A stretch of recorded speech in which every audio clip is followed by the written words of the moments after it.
큰 거 오네요. 대한민국이 사면초가에 몰렸습니다. 인구 구조와 제조업의 위축, 반도체의 부진, 내수 경기의 불황 등으로 이미 한계 상황에 몰렸는데 탄핵이라는 정치적 불안까지 겹쳐 트럼프 2.0이라는 관세 폭탄, 이슈워링, 미국 중국 무역 전쟁 등이 다가오는데 대비를 전혀 못하고 있습니다. 어제는 파월이 내년에 금리 인하가 점도표에 나온 4번이 아니라 2번이라는 인터뷰로 미국뿐만 아니라 전 세계 증시가 크게 출렁였습니다. 우리나라는 오늘 주식의 급락과 함께 환율이 급등하고 있습니다. 1,400원은 뉴노멀이 되었고 1,500원을 향하여 치닫고 있습니다. 2,000원까지도 열려 있습니다. 환율이 오르면 외국 자본 유출이 심해지고 주식과 부동산 시장이 위축될 수 있습니다. 또한 환율 변동은 건설 자재의 수입 비용에도 영향을 미칩니다. 환율이 상승하면 원자재 가격 또한 오르기 때문에 이는 주택 가격 원가 상승으로 이어질 수 있습니다. 경제 상황이 안정적인 국가에서는 환율의 변동이 부동산 시장에 미치는 영향이 상대적으로 적을 수 있지만 변동성이 큰 우리나라에서는 그 영향이 더욱 두드러지게 나타납니다. 1,500원이 넘으면 제2의 IMF라고 합니다. 안녕하세요. 오늘은 부동산 매수 법칙과 가수요에 대해 알아보겠습니다. 부동산 매수의 법칙이란 부동산 시장에서 수요의 대상을 소비재가 아니라 투자재로 인식하는 것을 말하며 가격이 오르면 수요가 늘고 가격이 내리면 수요가 줄어드는 현상입니다.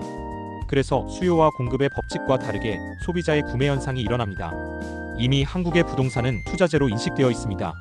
특히 유교 국가인 한국, 일본, 중국 등이 부동산의 소유권에 유독 집착하였는데 1990년대 일본은 거품 붕괴로 이제는 사용권에 중점을 두고 있으며 중국은 지금 부동산 폭락으로 인식이 변하고 있는 중입니다.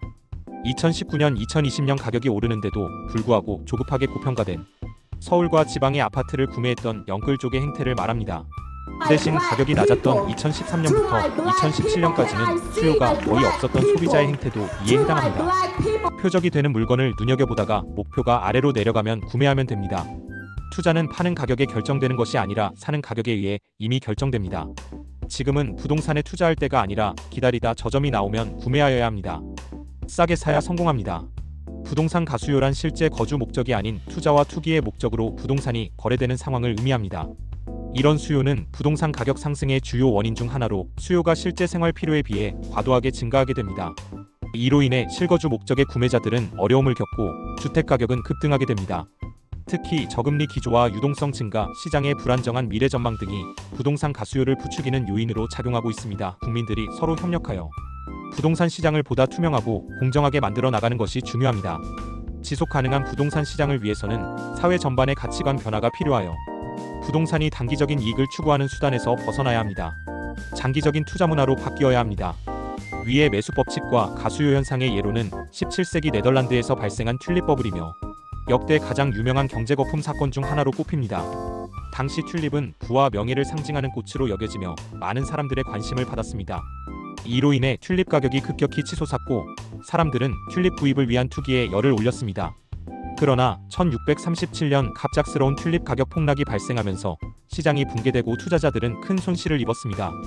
튤립 버블은 과도하게 부풀려진 시장이 어떻게 붕괴될 수 있는지를 보여주는 대표적인 사례로 오늘날에도 투자자들에게 중요한 교훈을 주고 있습니다. 시장은 감정과 투기에 의해 움직일 수 있으며 항상 신중한 접근이 필요하다는 점을 잊지 말아야 합니다. 부동산 매수 시 고려할 점은 첫째, 위치가 가장 중요합니다.